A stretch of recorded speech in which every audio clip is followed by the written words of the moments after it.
4 ya 34 bagi 4 berarti sisa ya? Iya, 8 sisa 2. 8 sisa 2. Berarti dia bukan kelipatan 4. Berarti berapa jumlah hari ini? Ini kan yang diperiksa adalah ini kalau dia sama dengan 0 jumlah harinya 29. Jika tidak berapa? 28. Kita buktikan ya. Benar nggak hasilnya 28? Jadi nggak ada 0 ya. Dari mana datangnya 0? Nanti kalau udah biasa ngoding, kalian nggak boleh nebak-nebak itu. Harus ikuti logikanya. Oke. Benar ya, jumlah harinya 28. Sekarang kita coba dengan Februari yang tahun 2000. Kode bulan 2 tahun 2000. Atau 1966 aja kan, tadi kan dia sisa 2 tuh. Berarti bulannya 1996. Ini 29. Good ya, udah bisa? Ada pertanyaan sampai di sini? Jadi intinya pahami ya, komputasi itu seperti apa. Dia harus berurutan logik. Kalau dia ada variabel, maka pastikan variabel tersebut sudah diberi nilai. Ya, bisa lewat assignment sebagai nilai awal, bisa juga di input. Ya. Pastikan urutan-urutan langkahnya logis ya. Oke. Nah, sekarang kalau saya masukin kode bulannya 13, kemana dia pergi? Kode bulan salah. Nama bulannya apa? Kalau saya masukkan 13? Kode bulan salah. Harusnya 1. Enggak ada nama bulan salah. Nama bulannya dulu apa? Itu mah pesan. Nama bulannya apa? Januari. Nah, coba lihat. Enggak ada. Mana? Nama bulannya apa? Kan yang dikerjakan mana? Yang bagian mana? Instruksi bagian mana yang dikerjakan? Kode ini yang Kan nggak ada yang terpenuhi nih. 1, 3, nggak ada kan? ya. Berarti dia mengerjakan bagian yang mana? Bagian yang di Default. Jadi setiap nilai yang ada di cache, dia akan yang dikerjakan. Kalau ada default, dia mengerjakan perintah yang ada di bagian di default. Bagaimana kalau defaultnya nggak ada? Berarti dia nggak ngerjain apa-apa, langsung mengerjakan instruksi setelah switch. Ya? Oke, kita cobakan nih. 13 ya. Ini kan? Tidak ada nama bulannya, ya, nama bulan kan nggak ada nih, jadi hanya ada pesan, ya. Ini kode bulannya kan nggak ada ya, adalahnya kan kosong nih, jumlah harinya sama dengan 0, dan dia memberikan perintah atau pesan kode bulannya salah. Jadi mana dulu yang dikerjakan? Kalau yang ini dia kerjakan dulu yang ada di bagian switch sesuai dengan alternatif cache ya, sesuai nilai. Lalu baru mengerjakan instruksi setelah switch. Sekarang saya contohkan. Kalau defaultnya saya tutup, nih ya, saya tutup nih. Berarti kalau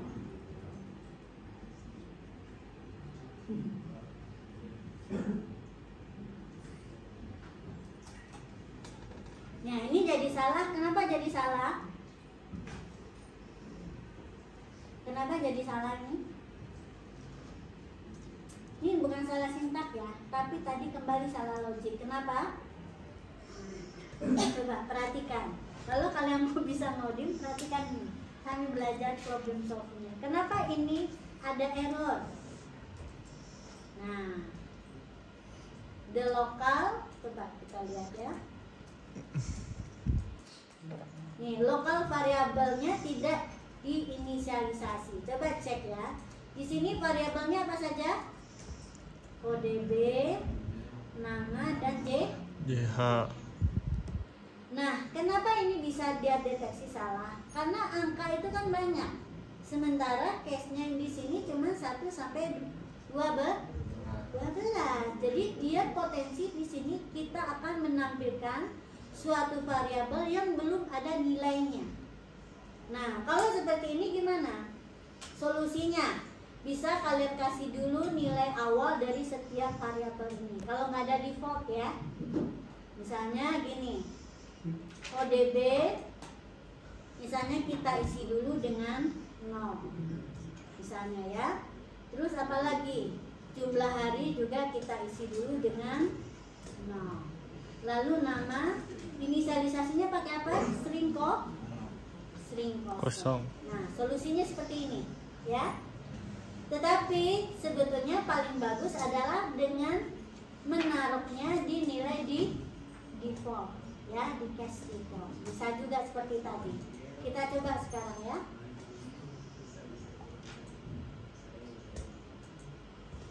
Nah, saya masukkan kodenya 14. 14 kan nggak ada, sementara default nggak ada. Kira-kira seperti apa sih? Tuh. 14 adalah tadi ya, dia tampilkan tadi semua nilai inisialisasi. Nggak ada pesan salah karena apa? Memang instruksi default tidak ada ya. Cache defaultnya nggak ada. Jadi kalau 14 karena salah, dia langsung mengerjakan instruksi setelah switch ini, setelah tutup dari switch. Bagaimana yang di belakang? Paham? Ada yang mau ditanya? Oke ya. Jadi selesai nih. Nah, sekarang saya mau tunjukkan juga contoh kasus yang agak rumit. Oh ya, ini tadi solusinya gimana ya? Karena ini kan tadi nilainya nggak tepat nih. Masa saya masukkan bulan 1 ya? Kok jadinya Desember? Solusinya gimana? Kasih break. Kalau di break nanti harus bikin JH-nya masing-masing.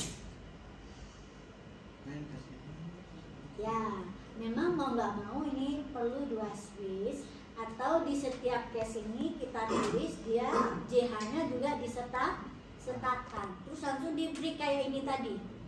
Kayak yang nama bulan yang tadi itu. Ya. Mana yang angka, nah seperti ini, ya. Terus langsung di sini JH-nya juga dikasih langsung ya di sampingnya. Terus langsung di break. Dia dianggap case-nya memang berbeda-beda karena ada nama bulan itu sekalian, ya.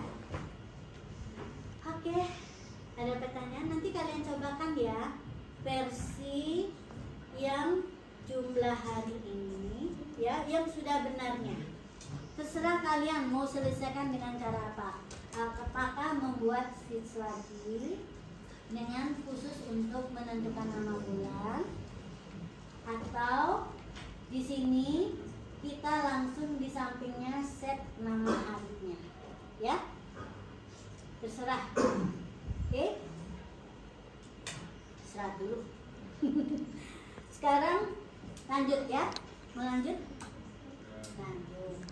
Sekarang masuk ke pengulangan. Nah,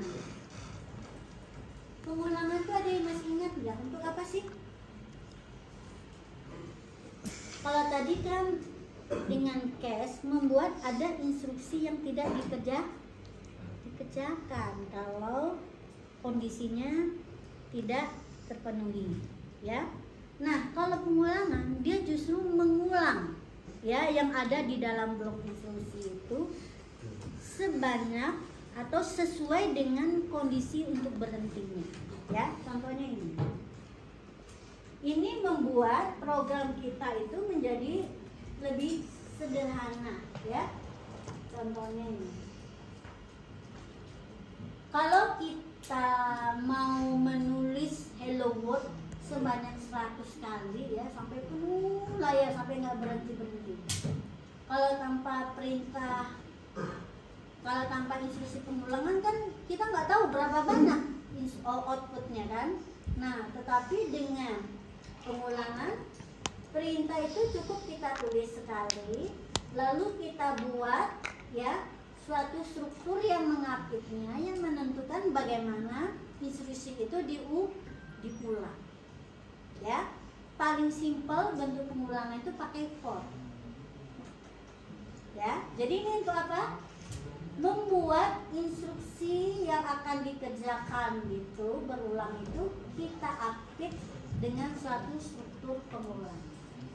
Struktur pengulangan ini akan menentukan bagaimana dia diawali mulanya dan akhir, ya, keadaan awal dan keadaan akhir atau batas pengulangannya seperti apa. Nah, for, bentuk for ini adalah untuk pengulangan yang jumlah pengulangan pasti. Jadi satu-satunya yang menentukan pengulangan itu adalah sesuatu yang kita sebut sebagai counter atau pencacah, ya. Contohnya ini variabel ini fungsinya adalah sebagai counter. Dia mencacah, ya, dimana kita set dia dengan nilai awal dan nilai akhir. Lalu satu cara untuk mengubah nilai dari pencacah ini agar dia bisa mencapai nilai akhir. Oke? Jadi syaratnya untuk sini ada nilai awal yang bisa kita set dan nilai akhir, dan suatu instruksi untuk mengubah nilai counter. Biasanya ini adalah instruksi menambah atau mengurang, ya, increment atau decrement. Perhatikan, kalau dia nilai akhirnya lebih besar, maka nilai counter itu harus kita tambah, jangan dikurang. Tapi kalau nilai awalnya lebih besar dari nilai akhir, maka counternya harus dikurangi. Kalau tidak nanti bisa looping. Kenapa? Kondisi akhir tidak pernah tercapai. Ya, kita cobakan ya.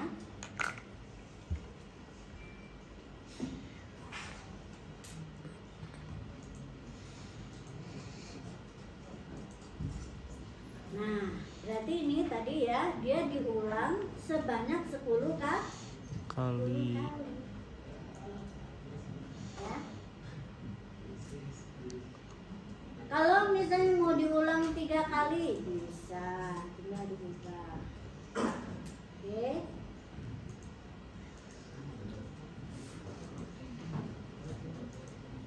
Nah, bagusnya kan ini jangan diubah-ubah program, tapi bisa kita set dari nilai awal dan akhir. Contohnya ya, ini. Ada lagi nih seperti ini, ya. Bisa juga for itu ya bersarang seperti ini, ya. Di dalam loop ada loop lagi.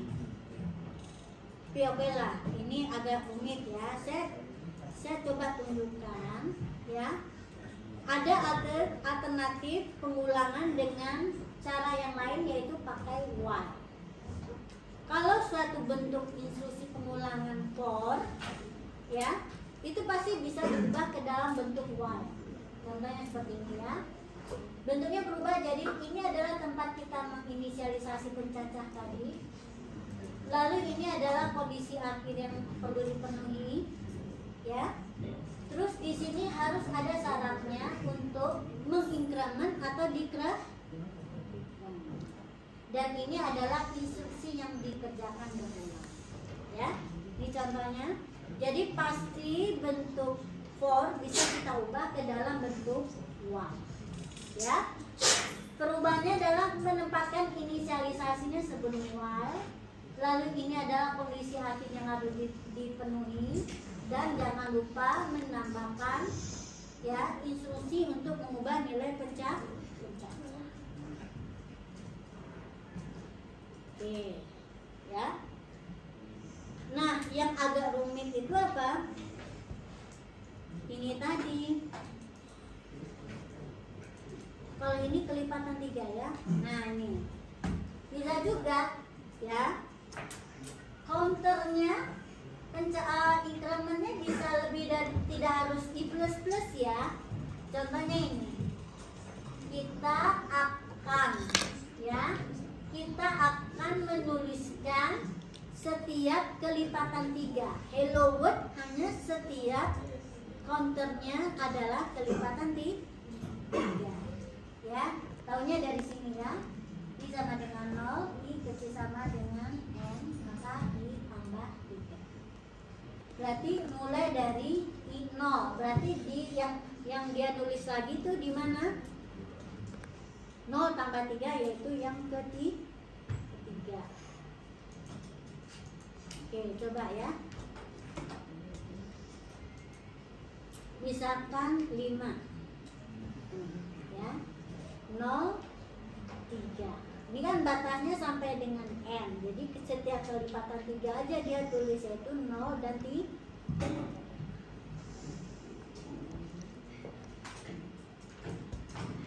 Oke, sampai di sini ada yang bertanya. Nah, ini agak yang rumit ya. Saya contohkan tadi yang bersarang ini. Oke.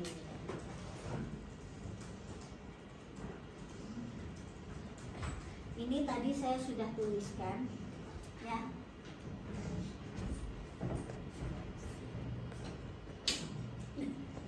Bisa kelihatan nggak? Diskusi saja. Tapi ini adalah, ini namanya tabel tracing. Nah, saya ajarkan nggak? Bayar. Tabel tracing ini kan tadi kita perlu memahami bagaimana suatu perintah yang kita tulis itu atau dibuat orang lain ya, itu dikerjakan atau dieksekusi oleh compilernya ya. Urutannya gimana sih, step-stepnya? Kan nggak mungkin loncat-loncat. Program itu dia bekerja sesuai dengan urutan instruksi, urutan logiknya. Nah, sekarang ya, saya coba terjemahkan ini.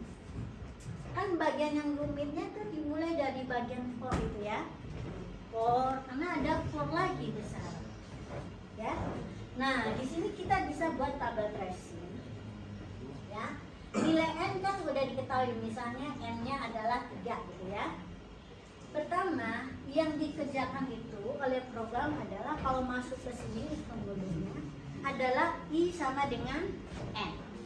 Berarti N-nya sama dengan I 3, I-nya 3. Lalu yang dikerjakan berikutnya itu apa? Membandingkan ya. Membandingkan I dengan besar sama dengan 1. 3 besar sama dengan 1 enggak? Kemana? True. Nah, kan ini ekspresi boleh. Nih. Ya, itu yang dia kerjakan dulu. Dia akan membandingkan dulu, ya. Bandingkan. Lalu karena true, berarti dia masuk ke dalam loop yang lebih kecil. Dia belum mengincrement ya, belum mengubah I kurang-kurang, belum. I kurang-kurang itu dikerjakan kalau semua instruksi sudah dikerjakan. Ya, kembali ke badan temu, kembali ke atas. Ya, jadi urutannya adalah setelah memeriksa karena true, berarti dia masuk ke dalam loop. Dia mengerjakan loop yang di dalamnya, ya, yaitu J. J-nya diberi nilai 1. Coba lihat itu ya. Terus nilai J ini dibandingkan dengan I.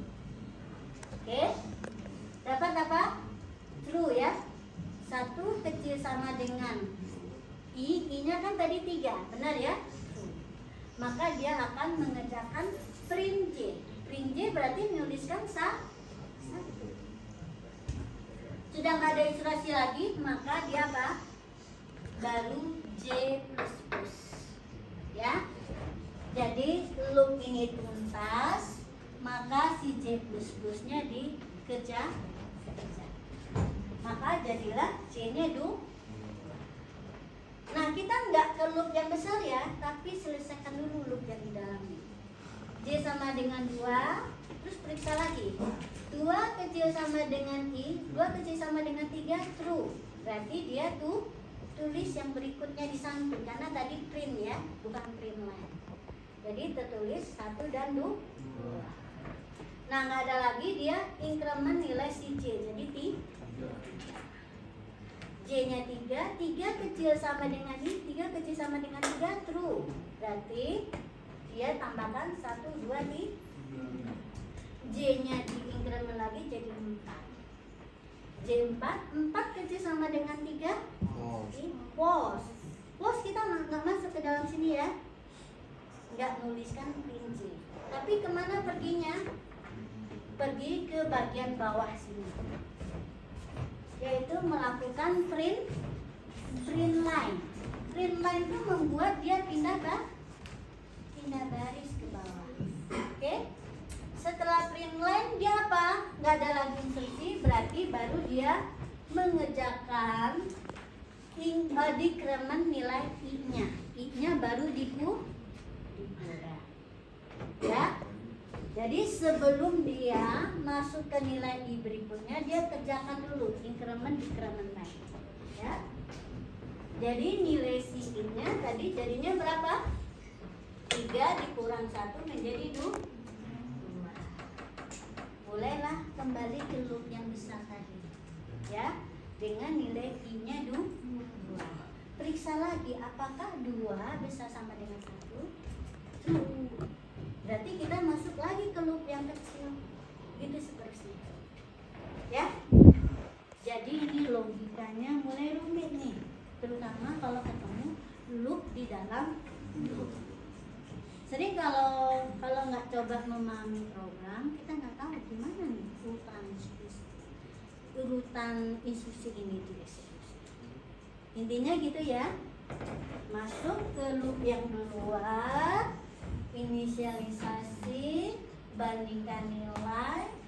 Kalau nilainya terpenuhi, masuk ke dalamnya. Ya, fokus ke loop yang di dalam dengan cara yang sama. Sampai nilai akhirnya kondisinya tidak tercapai, baru dia keluar. Nah, ngerjakan instruksi yang berikut. Nah, ini berarti kita masuk ke loop yang besarnya lagi, ya, dengan nilai yang baru. Oke ya, nanti cek itu. Ya, ini penting biar kalian bisa lihat. Oke. Ini sih yang agak repot ya, ada loop di dalam loop. Kalau case di dalam loop masih oke. Ya. Ya, ini kan contohnya. Di sini contohnya apa? Ada pencabangan di dalam loop. Ini lebih sederhana sih. Kenapa? Karena kan pencabangan tidak mengulang. Ya, cuman dia akan mengerjakan untuk setiap loop ini mana yang perintah akan dikerjakan.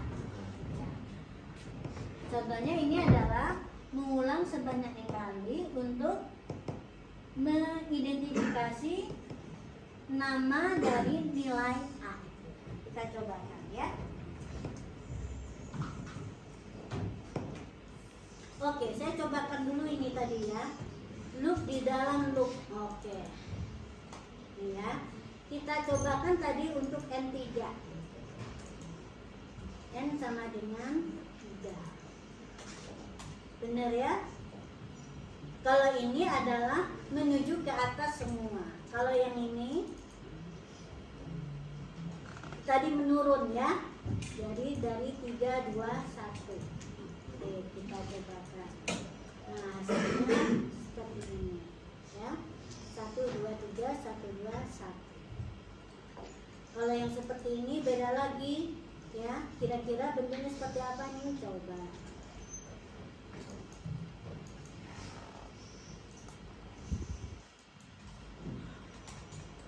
3, 2, 1 ya. Itu bisa kita lihat dari nilai awalnya. Oke, bisa di post dulu. Ada yang ingat nggak? Ya. Record itu untuk apa? record itu untuk membungkus ya atribut-atribut dari suatu kelas objek tertentu. Sebetulnya kan sebelumnya kita cuma mengenali variabel yang bertipe data sederhana, di mana setiap variabel bisa ditentukan nilainya, tipenya integer, karakter, dan sebagainya. Sekarang contohnya gini, kalian mau pilih nih seorang mahasiswa, dia punya misalnya 5 atribut, ada NRP, ada nama, ada nilai UTS, UAS, ya, kemudian nilai akhir, indeks. Kalian pilih ya mengelola datanya sebagai variabel biasa atau sebagai record.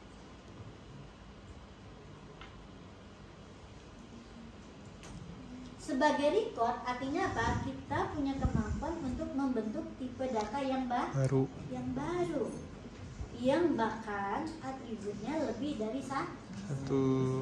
Kalian pilih yang mana? Menjadi itu 5 variabel yang terpisah-pisah, atau kalian bungkus dia ke dalam record, di mana kelima itu menjadi atribut dari record tersebut. Pilih yang mana? Record Lah, karena ini adalah perjalanan kita untuk memahami konsep database. Database itu kan setiap elemen datanya kita sebut sebagai record atau rekaman, ya. Database kan memang menyimpan data dari sejumlah objek, di mana dia punya banyak atribut. Nah, atribut ini kalau database disebut sebagai field, ya. Satu atribut disimpan dalam satu field. Nah, antar field tipenya bisa berbeda. Sekarang kita lihat saja dulu suatu objek di alam yang memang atributnya tidak satu. Apa itu? Titik. Nggak ada titik tuh yang atributnya cuma satu. Minimal X dan Y. Bahkan ada kalau dia titik itu adalah suatu objek 3 dimensi, maka dia S, Y, Z. Maka sekarang ada juga yang 4 dimensi. Ya, oke.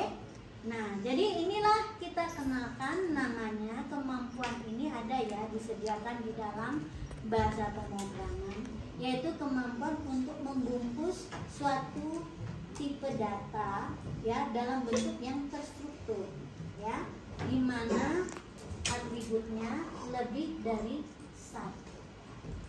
Nah, di sini yang kita perhatikan adalah bagaimana implementasinya di bahasa Java. Di bahasa Java, atribut itu ini bukan variabel ya, tapi atribut. Dari mana kita tahu ini atribut? Didefinisikan di bawah nama kelas, bukan di main program. Ya, sekali lagi ini adalah atribut dari suatu kelas. Ya. Jadi kelas titik punya 2 atribut, yaitu X dan Y. Tipenya integer. Nah, sekarang bagaimana cara mengakses suatu nilai dari suatu atribut, dari suatu objek itu? Maka cara mengaksesnya adalah kita harus sebutkan ya, kalau suatu atribut ya, baik untuk input, output, memberi nilai, maka kita nggak bisa langsung untuk satu objek, tapi harus per atribut. Nah, antara atribut dan variabel dari objek itu dipisahkan oleh mana yang variabel di sini? Coba saya ingin tahu. Coba kalian sebutkan mana suatu nama yang merupakan variabel. Apakah titik variabel? Titik itu apa? Titik itu kelas atau tipe data. Setiap kelas itu dia bisa menjadi tipe data, ya. Jadi titik adalah tipe data baru yang kita bentuk, dan dia adalah bentuknya itu sebetulnya record tadi ya. Oke, dia tipe data ya. Jadi artinya kita bisa gunakan titik untuk mendeklarasikan tipe data dari suatu variabel. Nah, kalau X dan Y itu variabel bukan? Bukan. Tadi dia apa? Nama atribut tadi. Ya. Terus apa lagi? A. A ini variabel bukan? Ya, variabel. Tipenya apa? Titik.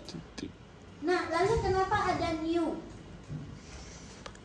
Karena dia adalah suatu tipe bentukan. Itulah bedanya dia dengan tipe data biasa. Tipe data biasa kan langsung kita kasih apa di sini? Titik koma. Ya. Sebetulnya di titik koma ini dia titik 2 ini ya.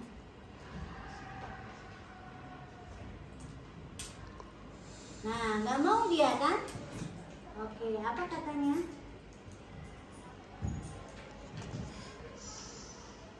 Syntax error titik koma. Kenapa? Karena untuk suatu objek yang bertipe kelas, ya, dia harus kita pesankan tempat dulu di memori. Nah, pakai apa tadi? Pakai new, ya. New ini adalah suatu awal untuk permintaan ke memori. Mengalokasikan suatu objek baru yang namanya A, di mana tipenya titik, dan yang kita pesan di sini adalah ukuran di memorinya. Ukurannya sebanyak apa? Sebanyak struktur datanya, yaitu untuk dua bilangan integer X dan Y. Ya. Kemudian selain itu konstruktor ini konstruktor ya, karena namanya sama dengan kelas. Lalu ada kurung buka, kurung tutup, yang berarti dia adalah suatu fungsi. Nah, di sini nilai awalnya diberikan adalah sesuai dengan tipe. Kalau dia bilangan diberi nilai awalnya adalah 0. Ya, bilangan bulat 0, bilangan real 0.0. Kalau dia adalah string, dia akan diberi nilai awalnya adalah string kosong. Oke. Nah, kalau lebih dari satu variabel seperti biasa, ya, kita pisahkan dengan koma, dan tetap dia objek yang baru ini kita inisialisasi dulu dengan memanggil konstruktor. Lalu ini adalah membaca nilai atau menginputkan nilainya, ya. Dan ini menginputkan nilai. Ini adalah menampilkan ya. Ini tampil dulu, lalu input. Yang input di sini hanya nilai A. Nah, lalu nilai B-nya dapat dari mana? Oke, saya pakai gaya yang pertama dulu ya. Nih. Gaya yang pertama untuk menunjukkan gini. Kalau menyalin, kalau dia adalah objek, dia bisa langsung sekaligus, ya.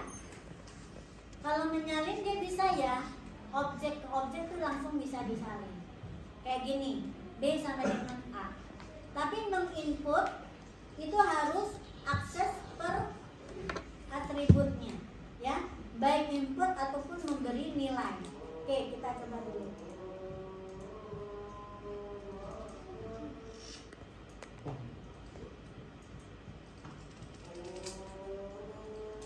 Nah, ini hasilnya.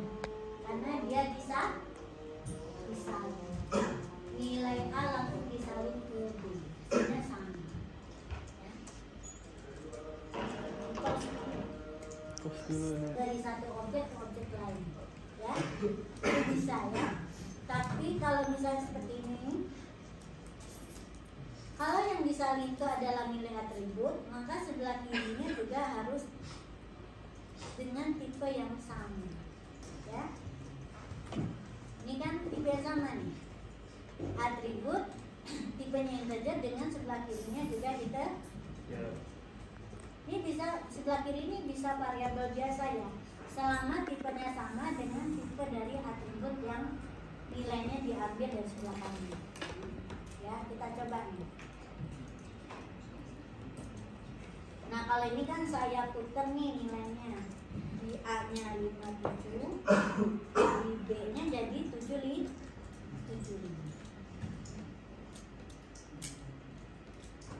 Oke, ya.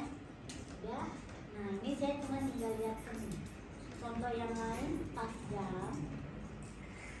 Di sini saya mau lihatkan bagaimana kalau struktur dari jam kan H yang jauh. Di mana H itu ada nilai batasnya, yaitu 0 sampai 2 dengan 20. Bagaimana caranya agar kita memastikan mendapatkan nilai jam yang benar? Nah, inilah gunanya contoh pengulangan. Ya, di sini kita nggak bisa pakai for ya. Kenapa nggak bisa pakai for? Karena kita nggak tahu kapan si user memasukkan nilai angka yang benar. Kalau nilainya terus salah ya harus dipisahkan nilainya, terus dibaca sampai nilainya benar. Makanya untuk ini cocoknya apa? Kita pakai while. Bahkan di sini kita butuh dua ekspresi boolean yang digabungkan dengan or, ya, yang dikombinasikan dengan or untuk mendapatkan satu nilai akhir boolean. Ya. Jadi ini ekspresi boolean, di dalamnya ada dua sub ekspresi boolean yang dihubungkan oleh operator logik or. Ya, jadi or dan and itu gunanya menghubungkan dua ekspresi boolean. Oke, kita coba nih.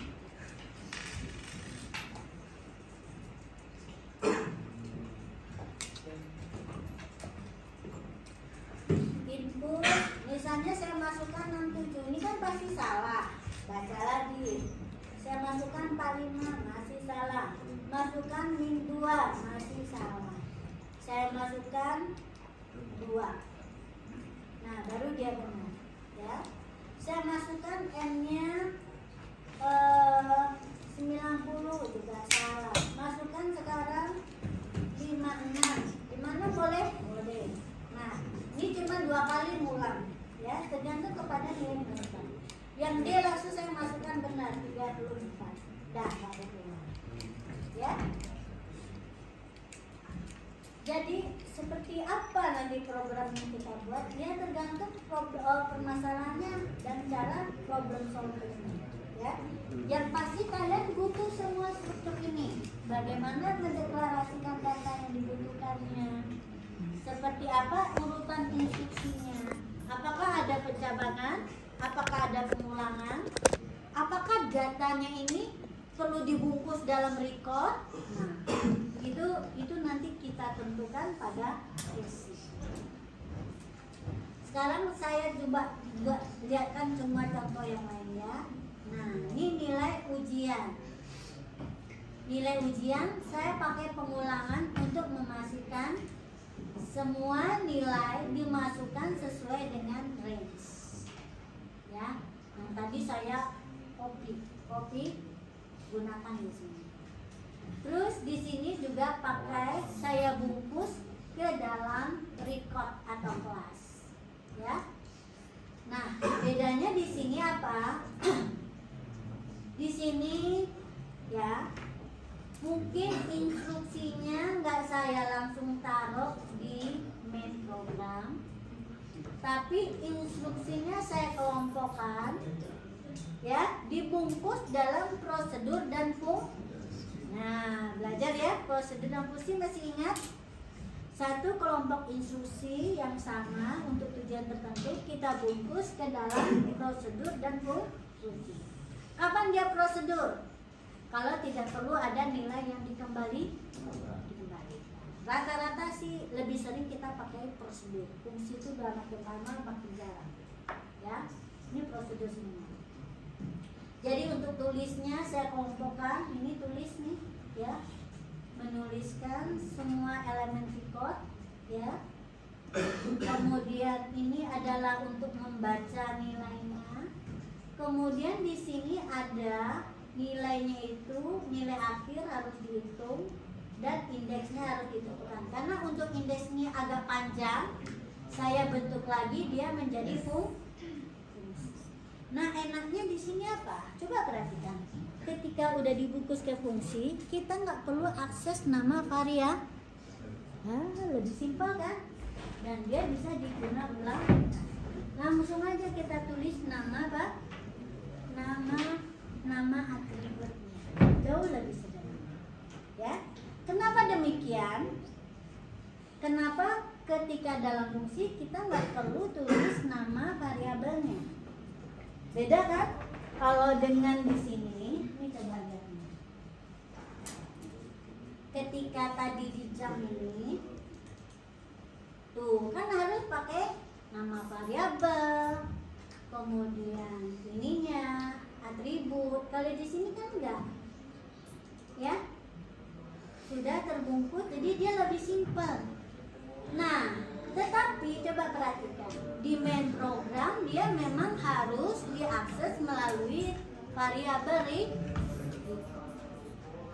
Jadi, kenapa demikian? Dalam pemrograman berorientasi objek, fungsi-fungsi dan prosedur yang ada di dalam kelas ini, selama tidak ada kata public atau static, berarti dia adalah fungsi yang sifatnya milik dari kelas tersebut. Jadi dia tidak perlu mengakses melalui variabel. Itu dia ya. Kenapa dia tidak perlu kita tulis variabel. Jadi kalian jangan dikit-dikit prosedur fungsi itu pada kata public. Jadi malah itu lebih rumit ya. Kalau dia adalah untuk mengelola atribut dari kelas tersebut, jangan pakai fungsinya pakai kata apa?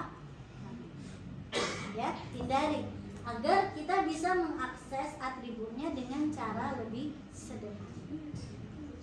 Nah, kelebihannya pakai fungsi dan prosedur, cobalah lihat. Program utama kita jauh menjadi lebih sederhana, mudah dipahami.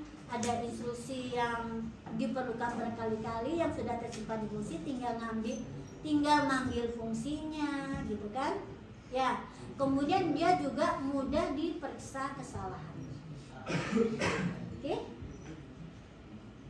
Ini juga sama pembagian, ya. Jadi dengan record minimal kalian pasti selalu harus buat dua ini, membaca nilai atribut semuanya dan menuliskan kelas. Boleh ditambah-tambahkan yang lain. Ini udah kan dulu ya. Apa lagi? Itu sudah semua. Oh ya, BMI. BMI itu kan untuk mengukur data BMI ya seseorang berdasarkan tinggi dan berat badan. Dari sini nanti bisa diketahui nilai BMI-nya dan kategorinya, apakah gemuk atau tidak, gitu ya. Nah, nih, apakah berat badannya normal, kurang, berlebih, atau obesitas? Ya, oke. Sudah, itulah yang sudah kita pelajari. Nah, ini kan saya rada ngebut karena banyak yang mau saya rangkum. Mulai minggu depan kita lebih slow karena topiknya udah tertop. Mulai minggu depan saya akan latihan lagi ulang untuk yang ada record dan juga masuk ke, sebetulnya kita juga udah belajar yang namanya array. Ya, menyesuaikan dengan kelas yang tadi yang sama sekali belum masuk ke record. Oke, terima kasih. Assalamualaikum warahmatullahi wabarakatuh.